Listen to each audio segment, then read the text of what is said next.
मनपा कर्मचारी तुपासी, मुंबई मनपाचा अजब कारभार। पाटील, मी पेन्शनर्स असोसिएशनचा अध्यक्ष आहे।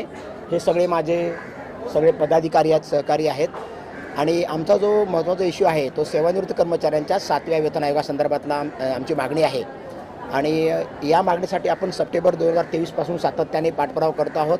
सगळ्या अधिकाऱ्यांकडे, लोकप्रतिनिधींकडे आपले पत्रव्यवहार झालेले आहेत, परंतु अजूनही त्याच्यावरती निर्णय झाला नव्हता। त्यामुळे सगळ्या सेवानिवृत्त कर्मचाऱ्यांच्या वतीने अशी प्रचंड मागणी करण्यात आली की आता एक मोठं आंदोलन छेडल्याशिवाय प्रशासनाला जाग येणार नाही। आणि त्यामुळे तुम्ही पाठीमागे तुमच्या जर बघाल तर कॅमेऱ्यावर तुम्हाला कळेल जवळजवळ 600-700 लोक आपले सेवानिवृत्त कर्मचारी हे आजच्या आंदोलनाला उपस्थित आहेत। खरं तर यांचं आता यांनी मैदानात उतरूच नये अशी अवस्था त्यांची आहे शरीराची, कारण यांचं वय आता 60 ते 90 वर्ष वयोगटातली ही मंडळी आहे आणि आपल्या हक्कासाठी यांना रस्त्यावर उतरायला लावणं ही शर्मेची बाब आहे प्रशासनाच्या दृष्टीने। लक्षात, हे काही त्याला शोभणारं नाही आहे। याचा अर्थ प्रशासन फेल आहे।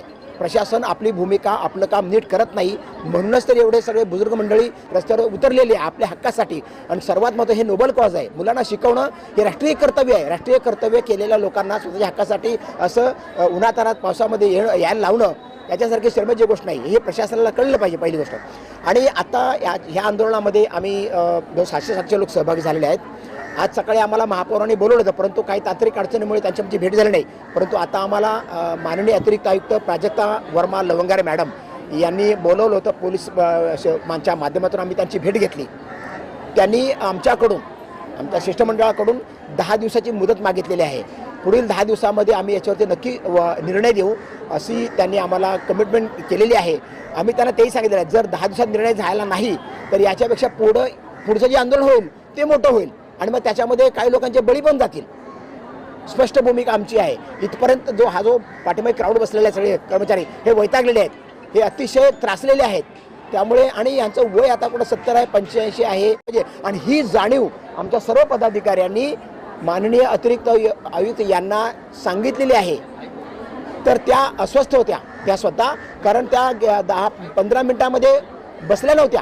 त्या आम्ही बसलो होतो, परंतु त्या उभं राहून आमच्याशी बोलत होत्या, एवढ्या त्या सुद्धा गंभीर आहेत। आणि म्हणून त्यांनी विनंती केली की तुमचं जे उपोषण आहे किंवा आंदोलन थांबवा, पुढच्या 10 दिवसामध्ये याच्यावरती मी संपूर्ण आमच्या शिक्षण विभागातील अधिकाऱ्यांना बोलावून तातडीने बैठक लावते आणि याच्यावरती निर्णय तुम्हाला देते। 10 दिवसाची त्यांनी मुदत मागितलेली आहे। आम्ही चला ठीक आहे, आतापर्यंत एवढा विश्वास ठेवला, आम्ही त्यांच्यावर विश्वास ठेवून बघतो, पण त्याच्यानंतर मात्र मग वेगळ्या प्रकारे आंदोलन छेडलं जाईल। आता आजचं आंदोलन आम्ही इथं थांबवणार आहोत संध्याकाळी 5 वाजता। त्याच्यानंतर आम्ही त्यांनी आमच्याकडे मुदत मागितलेली आहे। आम्ही नाही बोललो, आम्ही तर निर्णयावर ठाम होतो, पण त्यांनीच मुदत मागितली। मी त्याला म्हटलं, ते 15 दिवस बोलले आम्हाला वेळ द्या। म्हटलं मग 15 दिवस की 8 दिवस, 10 दिवस नक्की सांगा। मग त्या म्हणला किमान 10 दिवस तरी मला वेळ द्या, मी संपूर्ण माहिती घेते, याच्यावरती निर्णय घ्यायला मला सोपं जाईल। पण आम्ही त्यांच्या म्हणण्यानुसार आम्ही त्यांना अल्टिमेट दिलं होतं, पण त्यांनी मुदत मागून घेतली आहे आमच्या शिष्टमंडळाकडून 10 दिवसाची, आम्ही त्यांना दिलेली आहे।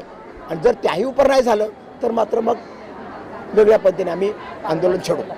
माझं नाव अनिता राऊत। आज आम्ही इकडे पेन्शनर लोक सगळेजण उपस्थित आहोत आणि या उपस्थितीसाठी सगळेजण म्हणजे जवळजवळ पुणा, सातारा ह्या सर्व इथून सर्वजण जमा झालेले आहेत। ते पीडित आहेत, व्याधी कोणाकोणाला झालेली आहे, तरीही ते इथे आलेले आहेत आणि त्यांची एकच मागणी आहे की आम्हाला 7वा आयोग लागू करावा।